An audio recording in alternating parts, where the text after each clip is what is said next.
What's up with this trad wife trend? Even the Washington Post is picking up on it. I understand it generally, but I'd love for someone to explain it to me outside of social media bias. Answer: there are currently two different groups using the term tradwife, and it has different connotations for each. One group is just using tradwife as a shorthand for traditional wife, meaning the wife stays at home with the kids and maintains the household while the husband works. As far as I can tell, those are the only firm requirements. The details of each relationship dynamic are different depending on the couple.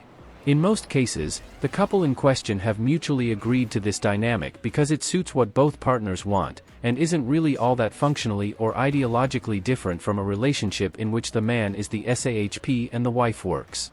The traditional connotation here just seems to indicate each spouse happens to be conforming to established gender roles. There is still an expectation of partnership and shared decision-making.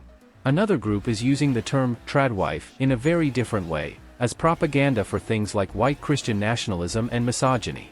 These tradwife influencers embrace bioessentialism. In this ideology, conforming to established gender roles is the main point, and anyone else who doesn't follow this dynamic in their own relationship is wrong. The wife in these scenarios is expected to be submissive to her husband in all things, which means giving up all autonomy to her husband.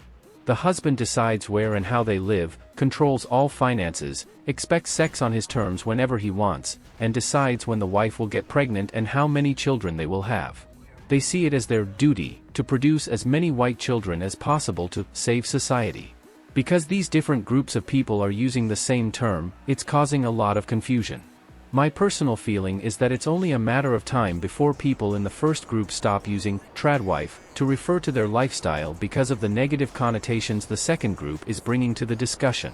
It's like the word incel. The word was originally coined by a woman to mean anyone of any gender who is celibate because they struggle to form social relationships with members of the opposite sex. It was eventually co-opted to refer exclusively to men and has since evolved to be commonly tied to things like misogyny, racism, and violence.